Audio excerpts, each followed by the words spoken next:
WeatherTech Sports Car Championship on IMSA Radio.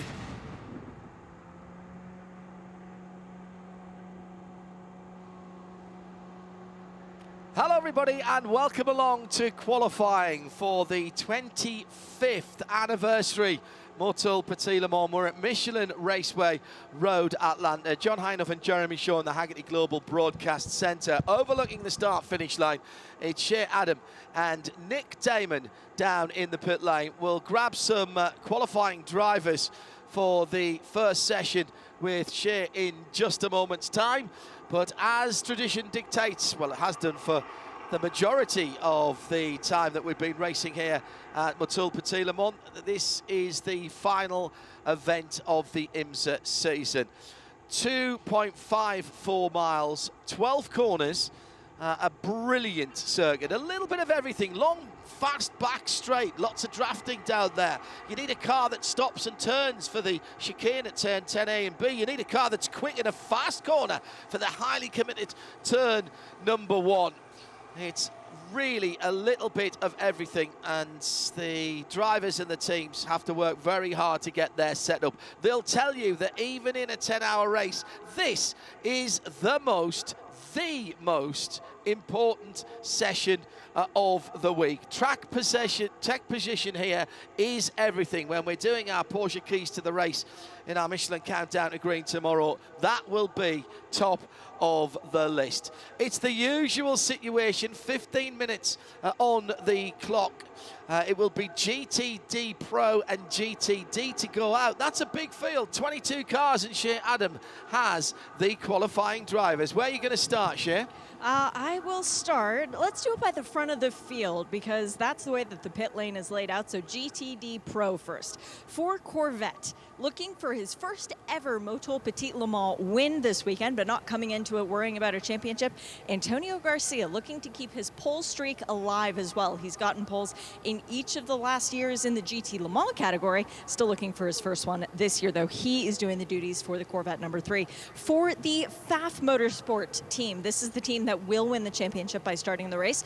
They're going to put out Felipe Nasser in their Porsche so that Matthew Campbell and Matty Gemini can celebrate once the checkered flag has flown, assuming that the green flag has flown, assuming that they see it. Of course, we're not going to jinx anything. For the number 14 Lexus, all year it has been very impressive qualifying performances by Jack Hawksworth. I think we're going to see more of that today. For the number 23 Heart of Racing Aston Martin, Alex Riberas has been deemed the qualifying driver as they pass off back and forth between him and Ross Gunn. It's Alex's turn. Jesse Krohn was on pole here a year ago in the GTLM category, the last GTLM pole sitter. He's looking to go for his first GTD Pro pole in the number 25 BMW. And for Risi Competizione, their number 62 Ferrari, well, back in 2019, they won the race after James Collado put the car on pole. James is going to try and do that again here today, as he has been given qualifying duties there. Who would you like first from GTD, John? Don't mind. Where would you like to start? I'll do number order back to front. Why not? Okay. All right, we've got the number 99 Team Hardpoint. Nick Boole is going to be doing qualifying for them, so it's Rob Ferriel and Catherine Lake sharing the car with him. But Nick back in the car for the first time since Daytona. In the number 96 Turner Motorsports BMW, Robbie Foley, who has qualified 11 times so far this year, going out to make it number 12, a perfect record. I did not catch who was qualifying the Inception McLaren, but it will either be Sebastian Priaulx, more likely Brendan Arribas. He's the guy who's qualified every single time for them so far this year. In the Acura, that is represented by Gradient Racing, Till Bechtelsheimer is their qualifying star. He's going to be doing the duties once again, as Kiffin Simpson told us last night during practice 3. For Windward Racing, it has been 2.5 poles this year because the Motul Pole Award race that they won back at Daytona, that was Russell Ward, who has gotten the other 2 poles all on his own. He's looking for number 3. He's also won the last 2 races consecutively, and he, like Robbie, has qualified the car every single time. We welcome back Cheddalar Racing in their Ferrari. Well, that will be car number 47, Giorgio Sternigiato, doing qualifying duties there. And also welcome back to the series Magnus Racing, number 44, with their Aston Martin. It's John Parter, who's on deck qualifying for them once again. Jaden Conwright is doing the qualifying for the number 42 NTE Sport Lamborghini. The other Lamborghini, Rob McGuinness. He's been qualified 10 times this year. Gonna make it 11 for the number 39 Carbon. Okay, so let's get into some championship cars now, shall we? the number 32, it's Stephen McAleer, who is chasing for this pole position, and they are looking for the pole position for Stephen as well. He's doing the duties. Chetler are actually rolling early. I think that'll be a drive-through penalty. We've got Roman DeAngelis behind the wheel of the number 27 Heart of Racing Aston Martin. He is the championship leader. And chasing both of them is the number 16 Wright Motorsport Porsche. That's Zachary Robichon doing the qualifying for that Porsche. Zachary, who also did the qualifying back at Sebring, put the car on pole during that session. We've got Richard Heistand as the driver for the number 12 Vassar Sullivan Lexus. He's also the third driver of that equation for the weekend. And finally, we have Paul Miller Racing's BMW. That is the pole sitter from last year in GTD, Madison Snow, back behind the wheel once again. Well done, Chef. Thank you very much indeed. You'll hear Nick Damon as well at the end of this session. So pole positions to be set, 2 thereof in GT and GTD. There's no split here in terms of the field. So if the top qualifier is a GTD car, Jeremy, then a GTD car will lead the GT field to the green flag just after noon tomorrow. Yeah, I don't think it's happened yet. It's been close a couple of times, very but close, I think we've had a front row that's been Pro and GTD, but I don't think we've had a GTD actually take the fastest time. In the race, we've had a few GTD cars, non-pro, setting the fastest lap. But in qualifying, I don't think we quite have. But there's a few pretenders out there potentially this afternoon. Should be a really interesting qualifying session, as Shay was saying. Antonio Garcia looking to stretch his lead of having a pole position in every season for the last 8, I think it is. But he's got some work to do because that Chevy hasn't generally been as quick as the other contenders in GTD Pro, but you never know in GTD Pro because often in the qualifying session, when the chips are down, the ante is upped. Yes. We'll see what sort of pace we can see here. The fastest times in practice so far, we've had 3 practice sessions, including last night. It's the only time been on track today, isn't it? Yes, yes. Yeah, right. Talked to Matt Bell this morning. He said, I've got a day off today. I said, are you going shopping then? He says, no, I'm going to be professional. I'm going to the track. Good.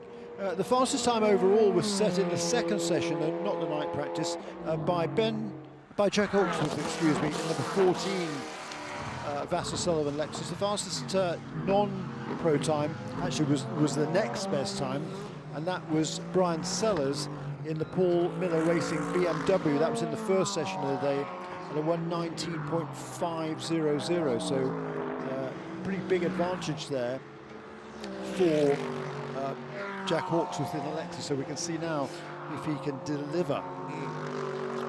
Now the Chetler car, the number 47 blue Ferrari, did indeed jump the green flag. He was right in front of me, and I could see both him moving and the green flag not moving, that is. So that was a slam dunk for them. Shea spotted it as well. 22 degrees in the air, 23 on the track in Celsius. That's 72 and 73 Fahrenheit, which is pleasant. I dare say that like a little more heat for the Michelin tyres, so starting pressures will be key here. What are we looking for, Jeremy? We were round about lap records times earlier on in the week, but 1 or 2 people still finding it difficult to find grip out there. Yeah, I mean, GTD Pro, we're going to be setting a new record for them today. Yes. The lap record, however, in GTD regular was last year in the pro drivers session. Brian Sellers turned a 1:18.932.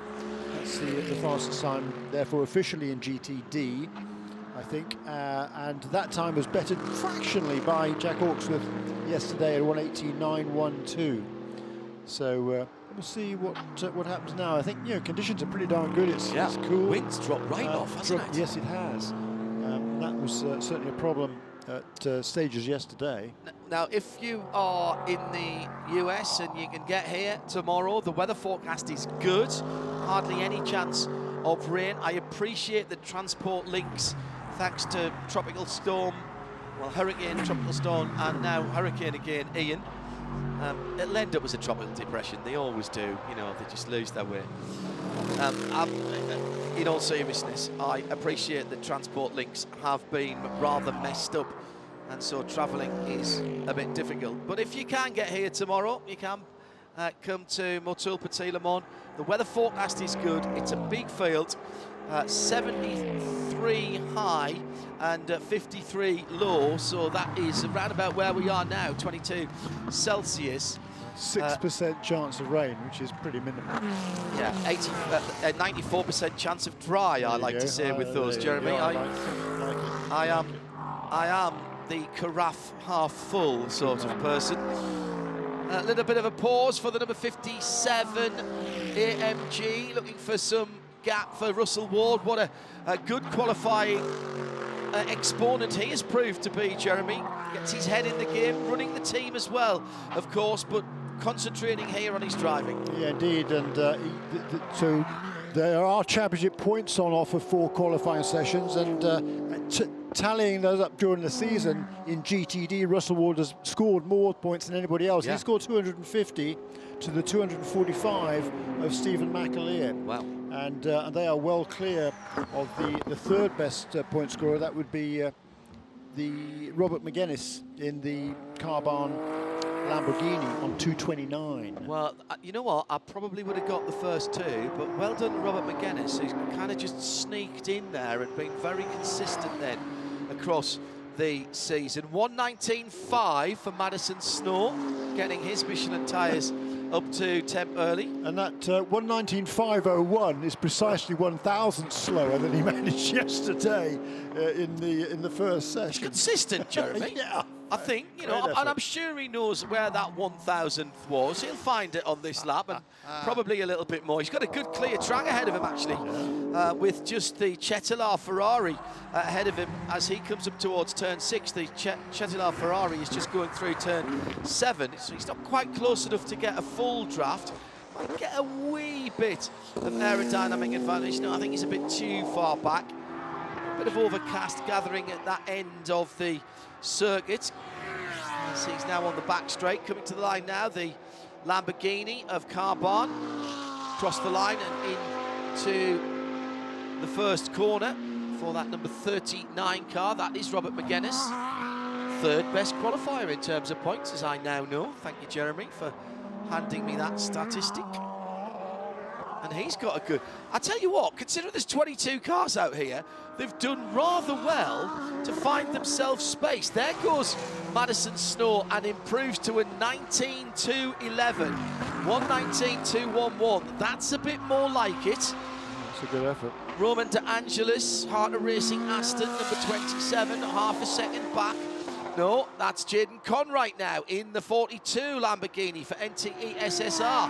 He is the recipient of the IMSA Diversity Scholarship, and he's now in third. No, he's in fourth. James Collado in the GTD Pro for Ferrari from Risi.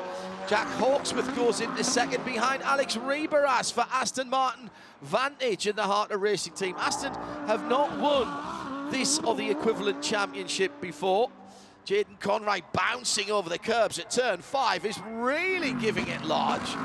Good for you, Jaden. A good season for him, using the opportunity that's been given to him with the Diversity Scholarship. Turned in over the bump, that unsettled the SSR Lamborghini, and then he's fighting it all the way through turn 5 and over the exit curb there.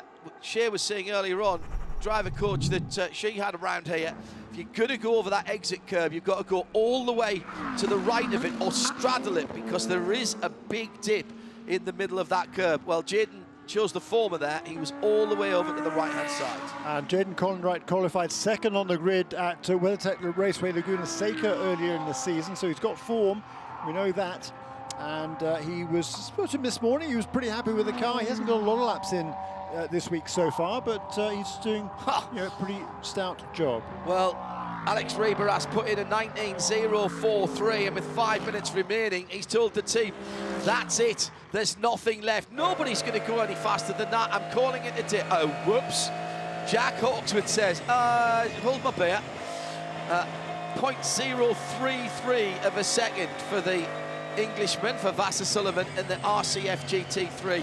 And both of those RCFs, the Pro and the GTD car, have been very fast around here this week. Maybe just tweak the words from Alex Riberas just a little bit by saying I wasn't going to go any faster than that. Yeah, that's probably I think right. Probably reckon he put together a really, really good lap there. Of course, the cars have to start the race on the same set of tyres they qualified, so doing minimal number of laps in qualifying, laying down that lap early is good. He's only done total of 5 laps. So that's 3 flying laps, really, isn't it? It'll be a prep lap, or possibly even 2 prep laps, and then 2 or maybe 3 flying laps, push laps. So Hawksworth with the best time of a 19.010, 19.043 for the now pit lane bound Alex Riberas. He can't go back out again with 4 minutes to go. What they can't do is touch the car. He cannot make any adjustments as through goes Hawksworth, 18.835. Wow. Okay, park it now, Jack. Yeah, great effort. That one you can park. So that's automatically a GTD Pro qualifying record, because this is the first time they've been here, but it's also quicker than the previous GTD time. So great effort there once again by Jack Hawksworth. Madison Snow, 19.211, is still the best in GTD, and that's good enough for 3rd quickest in the GTD category, in the GT category, if you will. And kudos to him. He was ahead of Jesse Krohn, which is a very good and effort. James Collado. Jesse Krohn in the same car. Yeah. Yes, I see your point there, Jeremy. Yeah, not by very much. It's only 6/700ths of a second between them, but yeah, very good effort by Madison there. Robert McGuinness, 2nd of the GTD cars, 7th best overall. Then Jaden Conwright, then Roman De Angelis, and there is literally the blink of an eye between those cars, Jeremy. Yeah. Robert McGuinness and Jaden Conwright separated by just 16 thousandths for second, both on 19.5. Also on 19.5 is Roman De Angelis and Richard Highstand. Maxi Buick on a 19.6. Wow, it is tight in there. I think yesterday there were 6 cars turned an identical lap in one of the sets, or almost identical, 1 minute 20 point, not very many. So right now we've got the top 12 cars, including 5 Pro entries, quicker than, or within a second of each other. Stephen McAleer, the last of those, put him 6th in GTD. Foley's at the back. What happened to Robbie Foley? He's only done 2 laps and came straight back in the pits. Where is that going? There it is. So it was an out and in and out and in, and that's it. They're not allowed to touch the car, so if they do have a problem, I'm afraid there's nothing they can do about it. Until Bechtelsheimer on a 21.8. last time around was his best laps, and he's come into the pits. They've done minimum on the tyres. I suspect, Jeremy, there's an element here of saying, look, if we're not going to qualify on pole position, why do we push harder and take life out the tyres? Madison Snow, however, has gone quicker again. He's taken a 10th off his time.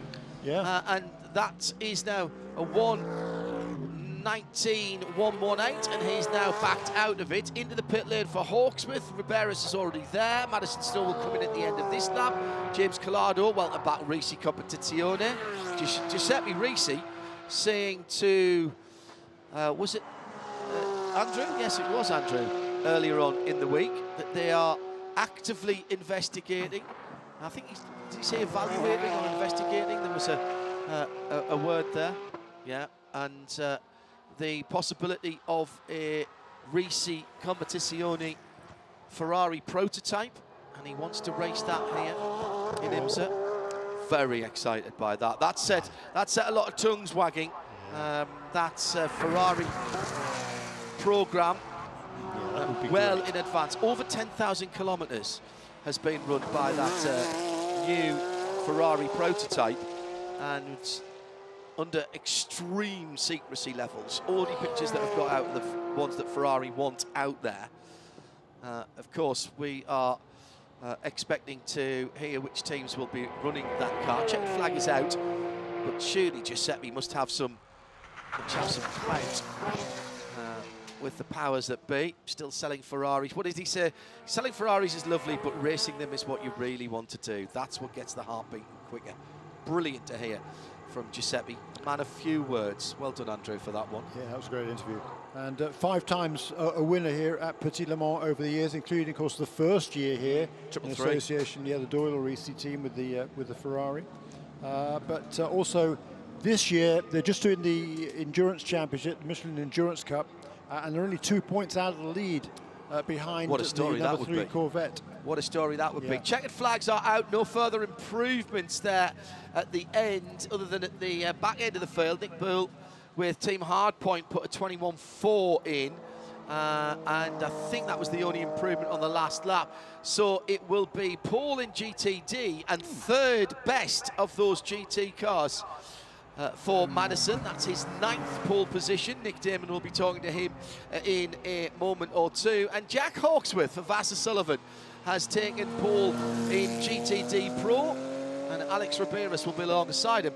Madison Snow will start on the inside of row 2. There's no class split. All of these cars, yes, you'll get your points within your category for pole positions, but they will start in the order that they have qualified by time. So Madison Snow will be on the inside of the second row, right up the bright yellow rear end of the Vassar Sullivan Jack Hawksworth driven Lexus. So we'll speak to both of those drivers at the moment. 1:18.835 for Hawksworth. Prototypes getting ready to move out and do their qualifying. 8th pole for Madison Snow, his 2nd this season. For Jack Hawksworth, this is pole number 7, and his also 2nd of the season. So let's wait for the drivers to come down to the end of the pit lane. I'll run through the rest of the GTD Pro. 3rd for Risi Competizione, 4th, excuse me, for BMW Team RLL. So Madison took a couple of tenths out of hard-charging Jesse Kron. Antonio Garcia for Corvette in 5th. In GTD, Madison Snow and Paul Miller Racing, very much a local team. On pole, Robert McGuinness for Carbahn Lamborghini and Jaden Conwright for NTE SSR Lamborghini. That's the 39 and the 42. Roman DeAngelis for Harter Racing, Aston Martin ahead of Richard Highstand for Vassar Sullivan in 5th position. Stephen McAleer, Team Korthoff, Russell Ward for Winwood, and AF Courses Simon Mann making up the top 4 rows. I should have mentioned that, of course, we do have Maxi Burke in GTD Pro. He was 6th quickest and ahead of Felipe Nasser for Pfaff Motorsport in the Porsche. They're 7th quickest, and only those 2 cars 11th and 13th quickest in that field. And strangely off pace for Pfaff Motorsport with the Driveway Haggerty car in the hands there of Felipe Nasser, who won this race overall last year, of course. For Robert McGuinness, his 2nd front row start of the season. He also started, qualified 2nd at Lime Rock Park, did Robert McGuinness in number 39. Let's hear from our pole sitter in GTD. Madison Snow is with Nick Damon. Hey, and the congratulations to teammate Madison. That was a cracking lap. Yeah, it was good. I mean, the BMW ended up performing perfectly for us today. In fact, it's a cracking laps. You kept getting eking speed. When do you get to the point you think that's as fast as I can go, I'll save the tyres? I mean, we're definitely not worried about saving the tires out here right now in qualifying. So as fast as I can go, I mean, put a new set of tires on and I'll try and beat it every single time. Yeah, and more importantly, actually, for bragging rights, you were 2 tenths faster than Jesse Crow in the Pro car. So, you know, is that pure talent or better setup? I mean, that's the team. That's the Paul Miller Racing putting us together a perfect race car. Madison, congratulations. Thank you. And he will start on the 2nd row of the grid. As I say, there's no class split there for Madison Snow.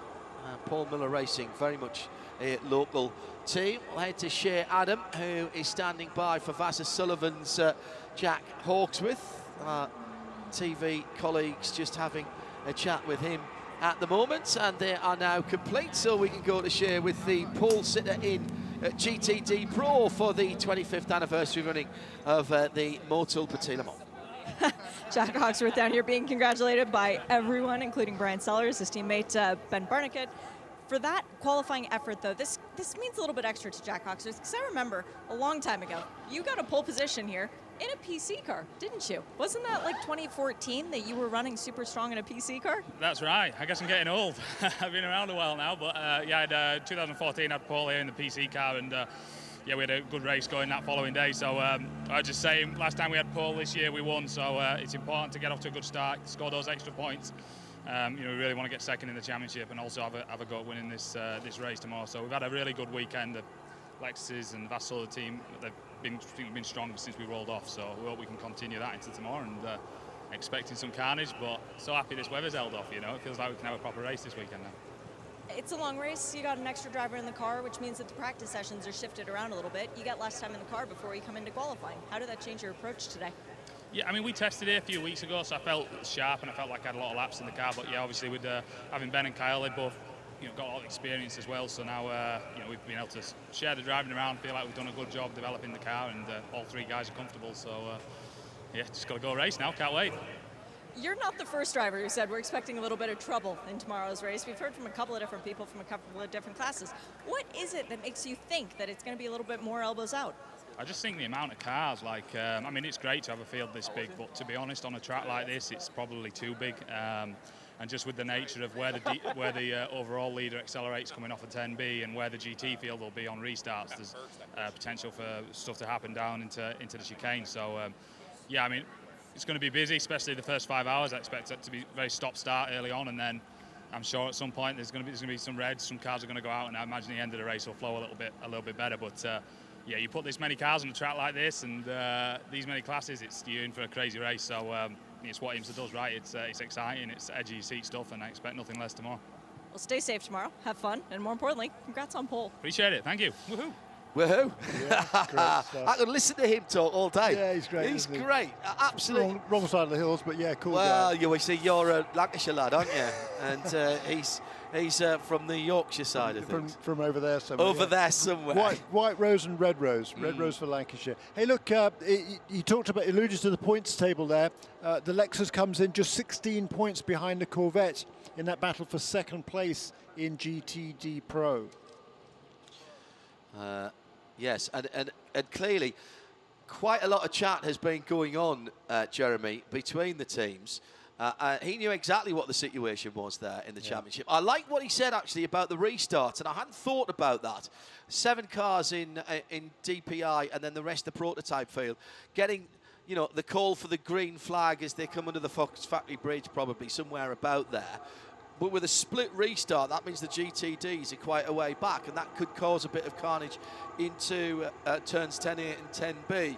I'm not sure what IMSA can do about that. I'm not sure there is anything unless they don't take away the yellow flags until the second part of the grid has gone through there. Yeah, or you can't pass until you get past start-finish line is really the only other way around that, probably, because the problem is they're racing here, the green flag comes out while the GT cars are coming down into the chicane. Correct. That's what Jack's talking about. Yeah. So you can race as soon as you go green. Maybe they say you can't overtake until you get round the S's through the chicane, I should say. Maybe that's the way around it. But look, as you said, that's what makes IMSA races so exciting. But we have seen several instances of that incident over the last few years. So there's 22 GTD cars. The rest of the cars are all prototypes, but there are 3 different types of prototypes. LMP3s, Shea Adam has some of our starting drivers. I've got, sorry. attempting pole sitters. Let's start with Anthony Mantella, will be the driver of the AWA number 76 machine. He was already helmeted and sitting in the car before the green flag even came out for the GTDs, so clearly already getting in the zone for the Canadian. We've got Dan Goldberg, the guy who's been on pole a couple of times. Last time I think was Road America last year for Performance Tech and their number 38 machine. Interesting choice because they do have a couple of really good silvers to put in the car as well. And for the 54 Core Autosport, John Bennett is looking for his first ever Petit Le Mans win this weekend, but he's also looking for his first ever pole. Mulsanne straight saying surprised to see in that last session Philippe Nasser driving the FAF Porsche. He's not really a GT specialist, but extra time in the car maybe for Philippe Nasser, just to give him a bit of extra opportunity in that FAF Porsche as the green flag flies for prototypes. Hey, they've already paid his wages, let him earn it. P3's then getting their own shot. We've reset the clock, 14 minutes and 43 of the 15 minutes to go. And it's the number 74 Riley car that leads them out. I'll give you the ones that we missed. Let's not forget what happened earlier in the weekend with the Andretti car going for a wild ride at turn 5 and actually getting airborne both sides. That car's been rebuilt, scrape on the wall for the number 36, Jared Andretti back at the wheel as he was when that incident happened. Yeah, remarkable. There wasn't much damage, I don't think. I think the car down the right-hand side of the bodywork. Yeah, they continued in the session, I think. It was remarkable. So bicycling up there on both sides of the car, remarkable incident. Ori Fadani for AWA number 13, Ari Bailog for Junior 3 Racing 30, Maltha Jakobsen for Sean Creech Motorsport 33. There's your pulse there. Jared, you reckon? Oh yeah. Get the money down. Jared Andretti for Andretti's Autosports 36, Cameron Shields for Performance Tech, John Bennett for Core Autosport number 54. He's just gone out. Andy Mantella is Shea said for the 76 AWA. So there are your potential pole sitters. That's who's going to qualify the P3 cars. V8 engines, we have 2 Ducanes and the rest are Ligier chassis. There are 5 potential chassis that can be used. We've had them all here down through the years in IMSA competition, but Ligier has become preeminent. Still a couple of teams though, Ligier and Ducane. Well, yeah, there's more Ligiers here than Ducanes. In the IPC race earlier today, the IMSA Prototype Challenge race, it was fairly even split. Yes, there were more Ligiers, but there was still quite a few Ducanes, and they were certainly competitive. Ducane Knee Norma, for those who have longer memories. Yeah, the second generation of the car has been named Ducane. Jules Ducane, who's the designer, designed various Formula 3 cars over the years, was a racer himself. So these cars just getting up their speed at the moment. Much easier to find some gaps, you would have thought, with 8 cars rather than the 22 that we've just had. Duquesne, I suppose. Duquesne, yes, it should be. My apologies. But no, I think Malte Jakobsen is the only kind of pro here, I think, in this qualifying lineup. So I would expect. Oh, Kai van Berlo. Did you mention Kai? Oh, I did not. No. For the 74 car, yeah. yes. Kai van Berlo, who was very disappointed earlier on when a hold radiator cost him the championship. Sorry, spoiler alert, should have said that first. But has this to take his mind off it, and it's his time that is the first quick-ish time, and at 18.7, but they will come down. And we're looking for something around what, Jeremy? Well, the fastest time we've seen so far this week was by Kai van Berlo. That was yesterday afternoon, the second session, 1:15.569 for Kai. So yeah, this is going to be a battle in between he and Malte Jakobsen, I would think. The lap record here in qualifying was last year by Nicholas Cruton. At a 1:15.664, so pretty much identical time there. So we'll see whether one of these 2, I would suggest, could beat that lap record time. These cars continue into next season in the IMSA WeatherTech Sports Car Championship. Though the IPC, of which Jeremy spoke a moment or 2 ago, their own series, that's gone. So the championship was decided for the final time earlier on today. There will be another chance to race LMP3 cars, though, in a new, for 2023, VP Racing Fuels Challenge, where there will be the top class racing with GT4 cars. It'll be called GSX. It's a sprint format with 2 races per weekend, 1 driver only, but 2 classes out on the track at the same time. And that's been asked for by some of the teams. The IPC team certainly wanted some shorter races. One or two of the drivers wanted to race on their own and do some sprint racing, and it gives them the opportunity, Jeremy, to have mixed category experience that they weren't getting in the IPC race. Yeah, there's certainly mixed feelings around the paddock on that one, no question about it. There's a lot of teams say, you know, why do away with the longer races?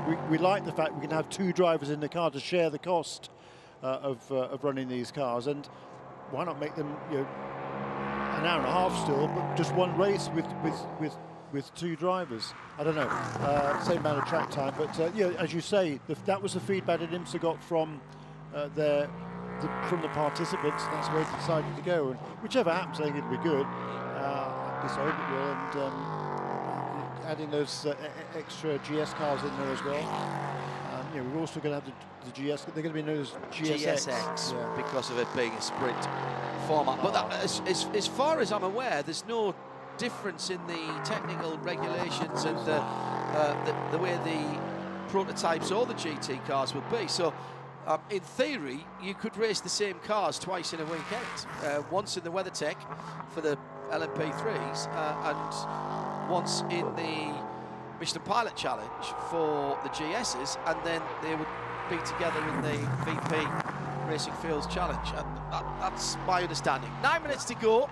Kai van Berlo's 1:16.1 now is the best time. He knows how to pedal, this lad, doesn't he? Yeah, well, so does Malte Jakobsen. He's also done a 16.1. Oh yes, look at the gap. There's nothing between them, is there? Just 400ths of a second between those two at the moment. Third place, Jared Andretti. Good job by him, a 1:17.0. Or if that's a good job down in the AWA car number 13, a 118.0. Still 8.5 minutes to go. Here comes purple in sector 2. Well, here comes Van Berlo, young man from the Netherlands in Europe. Off for the number 38 Dan Goldberg driven Performance Tech Motorsports car. And that will slow everybody up behind him. Malte Jakobsen got to the line though before that, a 1:15.835, and also off the number 76 as well. That's the Anthony Mantella AWA, the grey and green AWA car. So two cars off. So Jakobsen now by fully 0.3 of a second as the red flag comes out, and that was within moments of Matheson going to the top. So what happened to the number 38? Lost it at turn 6, simple as that. Just tried to go in a wee bit too quickly. Dan Goldberg lost the back end of the car. Maybe on the downshift actually, he was coming in quickly, maybe just snatching one further gear. It looked like the rear end was locked up there, and turn, actually that's the same corner, isn't it? 7, I think. Just a little bit further around, is it 7? Yes. 6 and 7 then. The clock will continue to run. Yeah. The Mantel's got going again. Oh, well, that's good news. The green and black car, but Dan Goldberg has buried that Sentinel Spine Performance Tech Motorsports car in that gravel, so he's going to have to get dragged out of there. And I wonder whether there's going to be enough time to go back to green. But super lap there from Malte Jakobsen. Not quite down to the lap record from last year, but no doubt in my mind he was going to go quicker than that 15.8. Everybody was building. Ari Beerlog got an 18.6. That was his best time just before the red flag came out. So did Ore Fidani. He improved again last time. 1:17.809. And Jared Andretti still coming back to the pits. In fact, he's just reaching the pit lane now. Here he comes to our right-hand side. How quick can we get that car out of the gravel? Answer very quickly, because we have the best in the business, and thanks again to all of our marshals, corner workers, our volunteers for track services and recovery, particularly our medical staff. Really hope you have a very quiet and boring weekend, all of you, and have no work to do whatsoever. Particular hello from me to the safety crews here in the IMSA safety trucks, the Chevy safety vehicles and the AMR intervention vehicles. A lot of good friends in those who don't often get to see each other, but when we do, it's always a good laugh. And I know that they're tuned in the trucks. They'll be tuned in on 98.1 FM around here at the moment, which is a super service, so much better than it was in the old days. Well done to Dave Miller and to Road Atlanta, Michelin Raceway Road Atlanta, for upgrading the PA system and the on-site FM radio. Who's on that crane up there? Is it? It's not Ray, is it? Oh no, Ray's at turn one. Ray Wendell's on rooftop Ray. That's a long way up, isn't it? You'd not get me up on one of those hoists for all the money That's a long in way up. Fort Knox. I'm not sure that is a man camera. I think that hope is so. a Good point. repeater aerial good. up there and some microwave. I hope you're right, John. Yeah, well, that's what I'm claiming that at the moment. So coming down to 4 minutes to go. Now it's a minute and 20 seconds or so out lap. Oh, hello. 36 is running. Now he's got to come into the pit so we can go green anytime soon. No, we've gone green. Have we gone green? Track clear. Yeah, green. No, he can't come round. No, he's supposed to go into the He's pits. supposed to go into the pit lane. He's going to get black flagged for that. Yeah. That's Dan Goldberg, who got pulled out the gravel, heard green, green, green, and now, of course, he's at the head of the train. Do not drop this again, Mr. Goldberg. And into the pits this time around, it will be for him. Oh, dear. I sense a visit to race control for a meeting that he's not going to get offered to the cookie box, is he? When he heads to race control after this session, Mr. Goldberg, darn. 3:32, so maybe a couple of flying laps if you can get round and get some heat into the tyres. At the moment, Malte Jacobsen for Sean Creech Motorsport has a 0.3 of a second lead over Kai van Berlo for Riley. That's the 33 Stars and Stripes car from the blue and orange number 74 Riley car. Then Jarrett Andretti in the black and white number 36 AWA Ori Fadani in the 13. That's how they start. 3 minutes to go. Let's start some fast laps now. Qualifying for the 25th anniversary Motul Petit Le Mans at Michelin Raceway Road Atlanta. Jeremy Shaw, John Hindhaugh in the Haggerty Global Broadcast Centre. And Malte Jacobsen is behind Kai van Berlo on the road. I think he was in the early part of the session as well. He was following him around, wasn't he? And clearly learning from him and laying down that lap on 15.8. That's good enough for the pole position at the moment. But still 2.5 minutes remaining. It'll be 2 more laps for sure. Which should be just enough time, I think, to get the tyres up to another heat cycle. Actually, Kai's just gone a little bit quicker through turn 1 on this lap than his previous best. Oh, yes, he has. And he's gone best of anyone in the long second sector, under 40 seconds. Now, anything under 40 seconds is good, and he's almost half a second under 40 seconds. So what can he do in the final sector? He's looking for something around about 1:15. So what's that, 75 seconds? He's got 45 seconds, 47 seconds under his belt at the moment. And he goes to the top with a 1:15.725, 0.060 of a second. And very, very impressive that he switched those tyres on so quickly there in the second heat cycle in that yellow, in that orange and blue Riley prototype number 74, Jeremy. Yeah, very good Got a indeed. bit of talent, this lad. Yeah, no, he's a talent. He's a really, really good young man. Very impressive indeed. A 1:16.1 it was on that lap for Malte Jacobsen in his wheel track. So he's what, 100 yards or so behind him now. As it was a 16.1 for Jacobsen, by the way. So 0.3 away from his best lap. Might just be taking it a bit easier. Core Autosport's John Bennett's warming up to a quick one. Dan Goldberg, who I think still has not been back into the pits, is out there in that number 38 car. Well, purple again there for Kai van Berlo. First 2 sectors. Wow. And he's This is going to be a 15.6. Maybe even a 15.5 if he nails the final sector. Here he comes out to turn 10B under the Fox Factory Bridge. Down through turn number 12, crosses the line now, and we'll wait for the time, and it is a 15.5. 15.545. Sean Creech Motorsport, Marty Jakobsen into the mid-15s as well. His best lap of 15.749, and he was quicker than Van Berlo by almost a tenth in the final sector. Wow.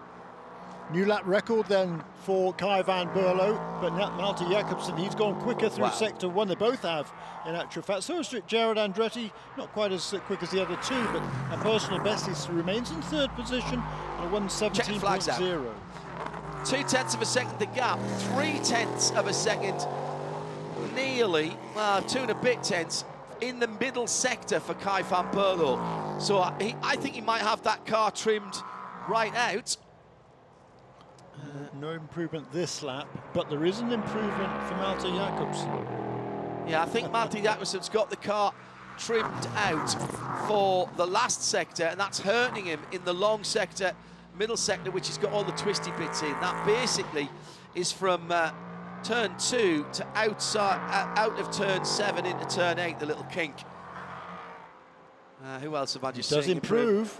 Van Berlo improves to the line, as does Malte Jakobsen, and the gap is 1/10 of a second in the favour of the man from the Netherlands. A 1:15.517, a little golf clap from Jeremy Shaw to my right in the Haggerty Global Broadcast Centre. That's a cracking scrap from the two youngsters in the Ligiers, and it's Riley who prevail over Sean Creech Motorsports, 74 from 33, 1/10 of a second between the two of them, and a new qualifying record for LMP3 goes to Kai van Berlo. Where to put your disappointment to one side, Jeremy? That is mental fortitude there by a young driver. Deeply, desperately, totally disappointed earlier on today when his championship aspirations disappeared. He's put it all together here. Little bit of a squeeze going on down the back straight there in the early part of that session. But undoubtedly, Van Berlo with the speed there. Yeah, the 21-year-old Dutchman there, that's a really good effort. Anthony Mantella off the road again there through the chicane. But yeah, thoroughly professional job there from young Kai van Berlo. He's got a job to do for this team, which is try and get them to the victory lane again, and perhaps sneak away another championship for Gar Robinson. Certainly in the and also in the Michelin Endurance Cup. That's for LMP3 coming into this weekend. That championship is led by number 74 team on 34 points. They got 3 points ahead of Sean Creech Motorsport in car number 33. So. The 74 car can stay ahead of the number 33. That'll be another championship there for that Riley Motorsports group, and that is why Kai van Berlo is he's been driving for this team all season, but he's done a really good job in all of the races. Let's, as the cars come in, very impressed by both of those youngsters, and Jared Andretti with the confidence to push that car round that he'd had airborne earlier on. Will start on the inside of row 2, Ori Fidani on row 3, outside of row 2. John Bennett and Ari Berlog and Dan Goldberg with Anthony Mantella. Actually didn't see any penalty called for Dan Goldberg not coming into the pits. He caused a red flag though, so he will lose his 2 fastest laps. But he didn't then, as far as I'm aware, come back into the pit lane, which I thought you had to do. I may be wrong. So I'm not sure any of his second part of the run will count. So we might see he and Anthony Mantella switch sides on the 4th row of the grid. Yeah, I'm really pleased for Kai van Berlo. Me too. As you say, he was totally gutted after that incident he had in the early stage of the race that forced him out of the Porsche Carrera Cup North America. He's led that points table all the way through the year until the last couple of weekends. It kind of oscillated back and forth between himself and Parker Thompson. They both had some bad luck in Indianapolis last time around, but Parker held it together. He was ahead of Kai on qualifying for both of the races this weekend. He ended up getting maximum points in one of them and second in the other, because he was quite content to let Riley Dickinson, who was Kai van Berlo's teammate at Kelly Moss, go through and win the race today. But that was enough for Parker to take the championship. But yeah, gutting for Kai, but he's got a big future ahead of him, I'm sure. Let's go to Nick Damon, the young Netherlands driver is out of the car and ready to speak. Excellent effort and a new qualifying lap record for Kai van Berlo. Kai van Berlo, what a difference a few hours make from the disappointment this morning to fantastic success this afternoon. Oh man, today's been a roller coaster. In all honesty, this morning was really disappointing and one of the hardest moments in my racing career.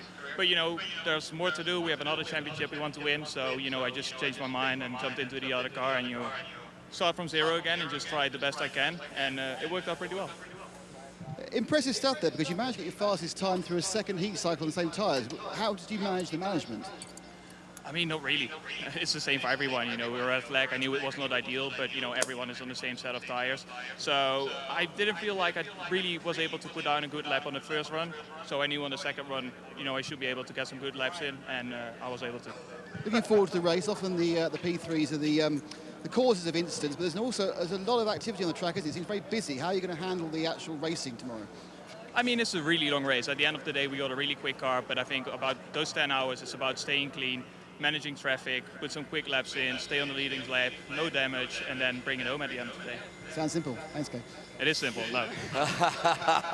Kai van Berlo, very matter-of-fact with Nick Damon down there, and that tells you an awful lot about that young man, how he handled himself with Nick Damon down there. Not because it was Nick Damon particularly, although there's a skill in that as well.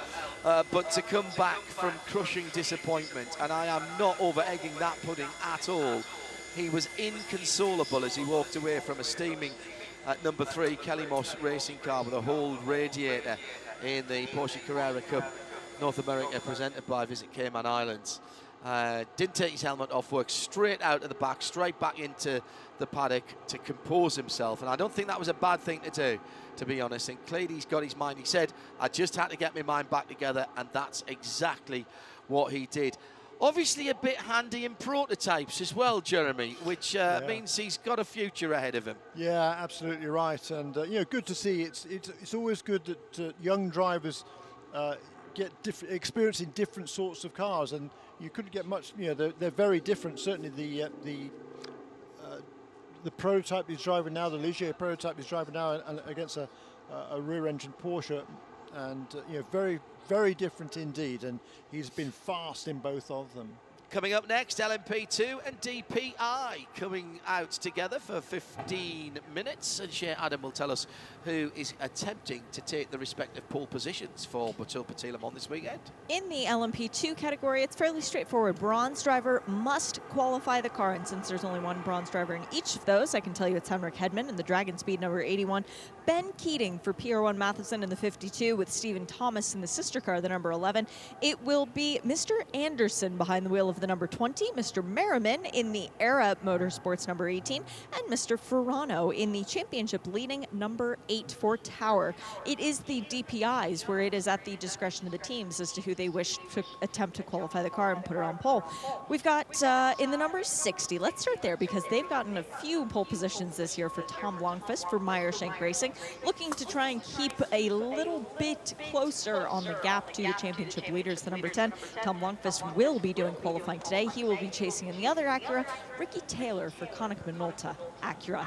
In the Cadillacs, we've got 5 of them in tomorrow's race, in today's qualifying session. The number 48 is none other than Kamui Kobayashi. His team car, in a sense, because Ally Racing is working with Whelen Engineering, will be none other than Pipo Durrani behind the wheel of the number 31, the winner of the race back in 2019. We've got Tristan Vautier for JDC Miller Motorsports, aka Mustang Sampling Racing, in the number 5, and in the 2 Cadillacs for Chip Ganassi Racing. In the 02, it's been Alex Lynn for most of the year. It's going to be Mr. Bamber here today. Oh. And then in the sister car, the car that has accrued almost more pole positions than anyone else, and I say almost because, of course, the 10 Acura has certainly put a claim on that. It is Sebastian Bourdais, the pole meister, who is going for the record here at for Michelin Raceway Road Atlanta. And John, just before you leave me, I got an answer on that P3 session. Thank you to Jeff Carter and Johnny Knotts, who came over to explain. The 38, the performance tech car, caused the red flag, therefore lost its 2 fastest laps. It is at the discretion of race control whether or not the car needs to come back into the pit lane. And because we were so close to the guaranteed minimum green flag time for that session, they elected to just let him keep going. Right, smart. Love that. Have no problem with that whatsoever. Ladies and gentlemen, before the engine's fired, if you are around the circuit at the moment listening on 98.1 or on the PA system, take 2 steps back from the guardrail and the fences right now. Some of those names will leave absolutely no performance on the table. Can we Kobayashi? Yes, please. There's a man who knows how to qualify. Earl Bamber being quick all week. Sebastian Bourdais, yes. C above. There are some very, very fast drivers out there in both of these categories, and the Konica Minolta Acura jumps out immediately onto the circuit. Pipo Derani, let's not forget him as well. He's a relatively quick driver, is Pipo, and loves this circuit. He's on his way out as well. Mouth-watering, Jeremy. Can't wait for this one. Been tight all week, particularly in LMP2. I know we're going to be concentrating on the DPIs in their final outing and in this configuration in IMSA. We go to DPi 2.0 next year, renamed as GTP. The next generation of these DPi cars, which had been in the works for quite a long time. And then with the fantastic announcement just before the COVID break of the bringing together of the ACO top class and IMSA's top class. The IMSA version being the 2.0 Daytona prototypes with a hybrid element to them as well. That's what will be DPi next year, and we'll be talking about GTP rather than DPi, bringing back a great historic category name. Porsche with the 963, BMW, Acura and Cadillac. The opportunity as well for some of the Le Mans style cars to come and play if they want to, although they will have to be performance balanced by IMSA. Same the other way, anybody who goes into WEC, they will have to be performance balanced by the ACO. But that's for next year. That's for the Raw before the 24, the Rolex 24 at the end of January next year. Now we've got to set a pole position for Petit Le Mans this year. Yeah, just looking at the times set previously in practice in the LMP2 non-pro drivers, the fastest of them has been Stephen Thomas in the number 11 car for PR1 Matheson Motorsports. He's turned a 112.8 to the 113.3 of John Ferrano. Ben Keating has only done a 13.9 as his best so far, because he hasn't got many laps, because in the first session a major incident for that number 52 car with Scott Huffaker put it in the wall. Overall in DPi, the fastest time so far this week, 109.040 by Sebastian Bourdais. That was in practice 2 yesterday afternoon, to the 109.3 of Tom Blomqvist, so a Cadillac ahead of Acura. But that was practice, this is qualifying. Yeah, and Pipo Derani's down to a 14.3 straight away, so already on his first flying lap, he's quicker than all of the LMP3 cars. You might think, well, of course he is, but might thought that it would have done a preparation lap on the tyres, but it seems they're going for it. They're leaving a bit on the table in terms of how much road they're using coming out of the final corner. We can see that ourselves, so this is not yet really leaning on it, and those times will tumble. It's 23 degrees Celsius across the board, that's 73 Fahrenheit both in the air and on the track. Virtually no wind, in fact 0.0 miles an hour officially at the moment, and 58% humidity, with a little overcast this afternoon at, what is it, 4:30 in the afternoon here. Puts it at 10:30 on a Friday night in Europe, 9:30 in the UK. Thanks for tuning in at IMSA Radio. If you want to have a quick word with us in the Haggerty Global Broadcast Centre. Tom Blomqvist with the best time. He's brought it down to a 12.0. these very much still the opening salvos that are being fired. They haven't quite zoned in yet, but the lap times are coming down. Kamui Kobayashi, he's following Prima Durrani there. Oh, hello. 109.6 for Kamui. The next best of 112.0 for Tom Blomqvist. That's not close, is it? He doesn't hang about, Kamui. Not at all. What do we think, Jeremy? What did Well, you say the fastest time was a 9.0. All right, so we've got that half a was second yesterday. and a bit to fight. Yeah.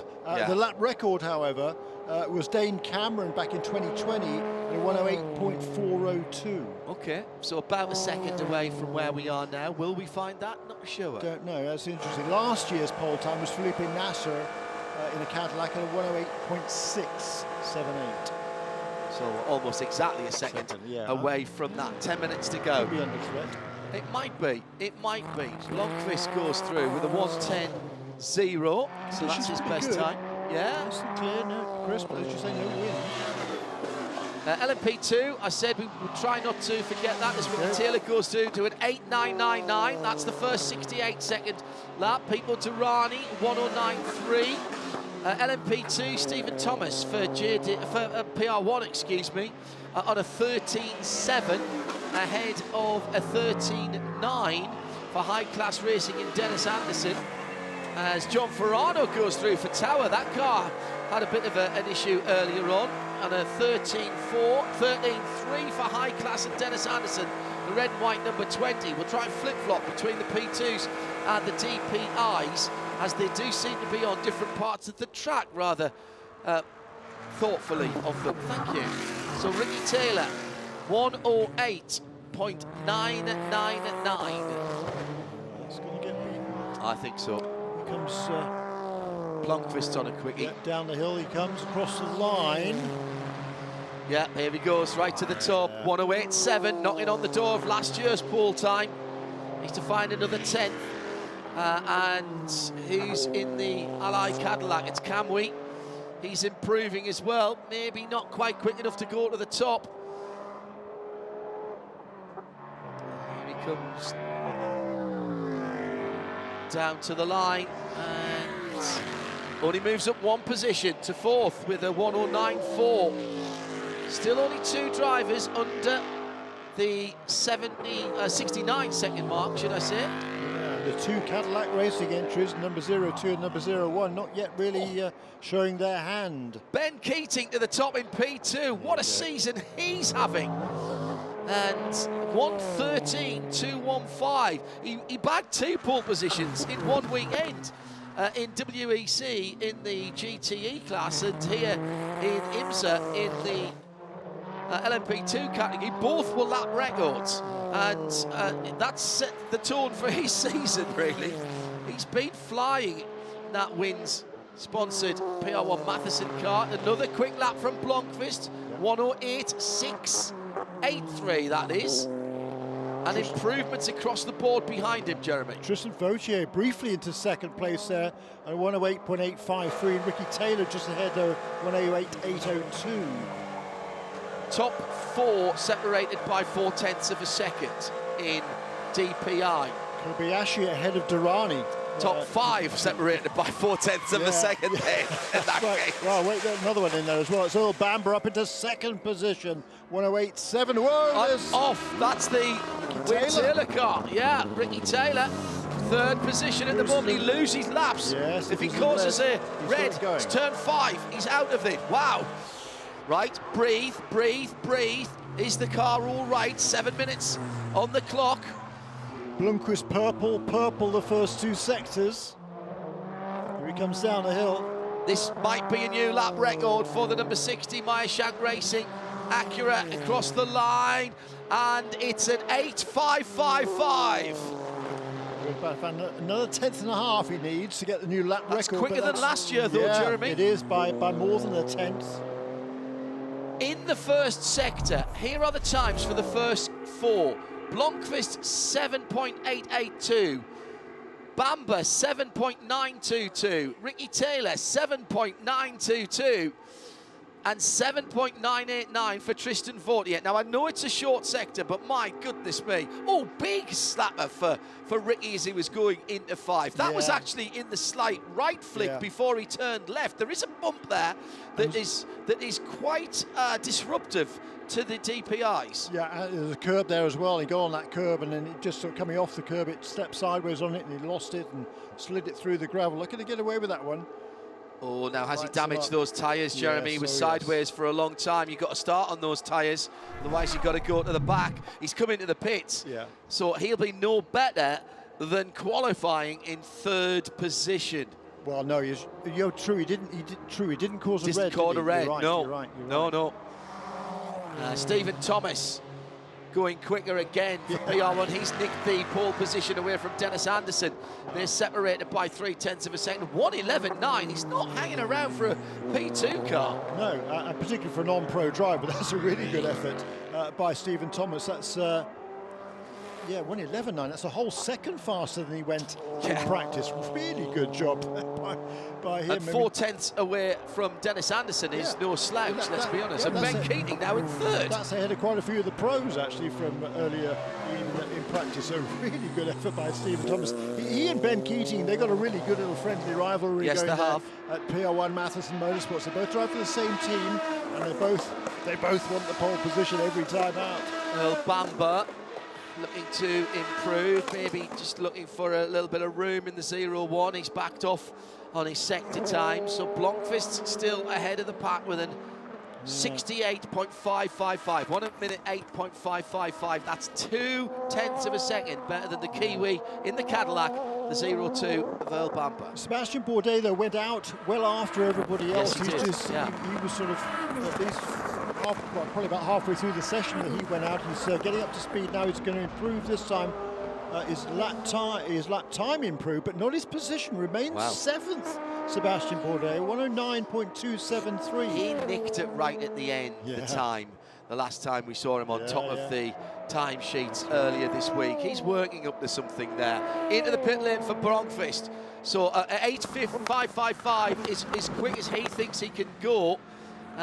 Cadillac number 02. Is Earl Bamber going to go back around again? Yes, he is. He's just gone across the start-finish line. 7.955 in the first sector. That's kind of there. He's about half a tenth away from the best time. What's he going to be like in the middle sector? Meantime, Sebastian Bourdais on another quick one as well for him. He will improve. Tristan Vautier is still out there, but not improving on this lap. He'll get another one, though, with 3 minutes remaining. Stephen Thomas coming under threat from Dennis Anderson. Anderson, 0.035 of a second away from pole in the LMP2 category. That's the PR1 number 11 in the red-white high-class racing car. Where is Earl Bamber? Here he is across the line. Does he improve? A 1:08.925. He does not. But he had a faster centre sector there than he's done before. Now he needs to do that again, but hook it back up with the first and the third sectors. Lost a 10th in the third sector. He was 0.2 down in the middle sector though. On Tom Blomqvist, those Acuras very, very quick in a straight line, down to the last 2.5 minutes. Yeah, and whoever gets the pole here between Acura and Cadillac, well, if Acura gets the pole, that will secure them the championship. Oh, really? For manufacturers, yes, because they have 5-4 in their favour in poles, and they've got also 5-4 in favour of wins. But if they get the 6th pole, even if Cadillac wins tomorrow, I think that'll assure the manufacturer championship for Acura. So Earl Bamber's got the pressure of that to think about as well. And Bourdais. And Bourdais, who did improve up to 5th position with a 1:08.9. Not quite as quick in his first or second sector this time. I think he might have backed off, actually, Bourdais.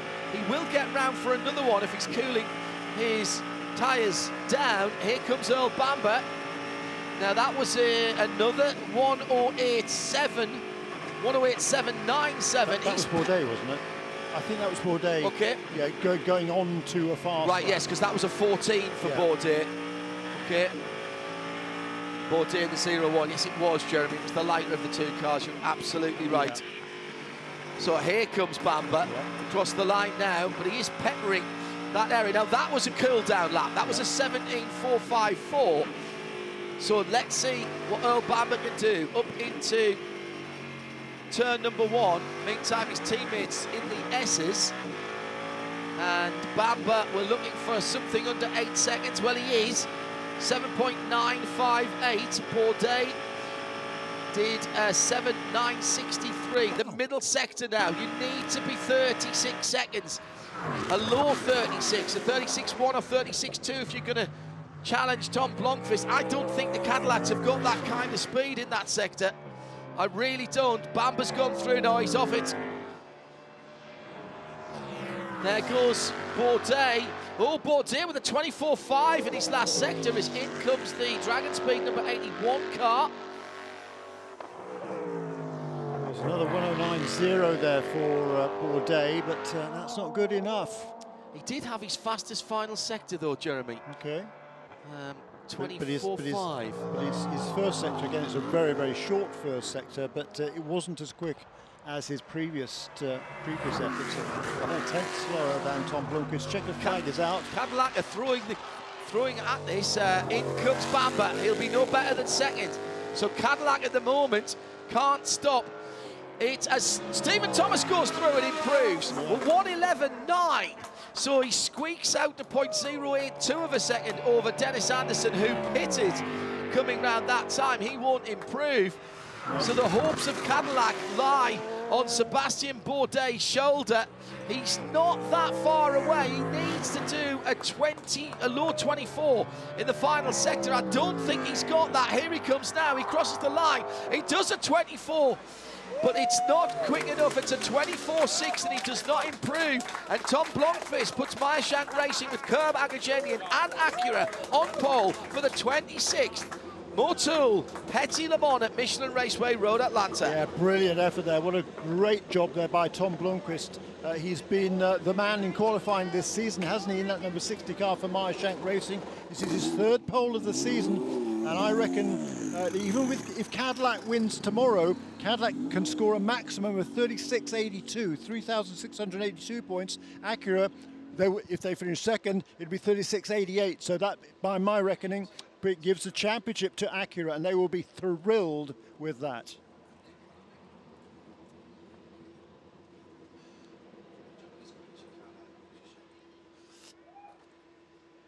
So, wow. How close is it in P2 as well? I mean, golly, you don't normally see that close with 4 different drivers covered by less than, 4/10 of a second, basically. Stephen Thomas, Dennis Anderson, Ben Keating and John Ferrano. Wow, that was fun. Jeremy, the biggest gap in DPi is that between first and second. 0.2 of a second, and then it's 0.014, 0.051, 0.052, 0.079, 0.091. Basically, there's almost as much gap between first as the rest of the field. Nick Damon down in the pit lane. With our pole sitter, Tom Blomqvist, fresh out of his car. Tom, congratulations, 3rd pole of the season and putting it on the front of the Petit Le Mans and with the traffic here. That's quite important. It's important, but we really needed to, put the car in this kind of position. It makes our life a little bit less stressful tomorrow. I mean, let's say, would have given the number 10 a bit more breathing space. So, it's going to be a proper dogfight tomorrow, but, the guys gave me such a great car, to be honest. I mean, it's been fantastic this week so far, and in quali it really came alive. So, I'm hugely thankful to the boys and girls at MSR for giving me the wagon today to execute the job. Breathing hard? Earl Bamber pushed you hard, didn't he? Sorry? You're breathing hard as you got out, so it was obviously a big effort to beat Earl and the rest of the Cadillacs. Yeah, no, that was a big effort from me. I mean, I knew how important it was. Just also for the guys, to give them, some sort of reward as well. It's always nice to be quick. If we do the pole, we've got a quick car, right? So that's a nice reward for the engineers and all the boys. So full credit to them. Congratulations, Tom. Well done. Stephen, a lot has to be said for the work of your team to be able to give you a car that just kept improving, but your fastest lap came on your last lap. What kind of fun were you having out there? It was a blast. I mean, when you've got a car like this, Tim, our engineer, put together with Bobby's help, that's gripping the track like that, I mean, it's just a blast to go down those S's flat. You really feel the G-forces. congrats on your 5th pole position. You've gotten quite a few of them this year. What is it about racing again with your teammate Ben Keating that just seems to push you a little bit further to get poles on these weekends?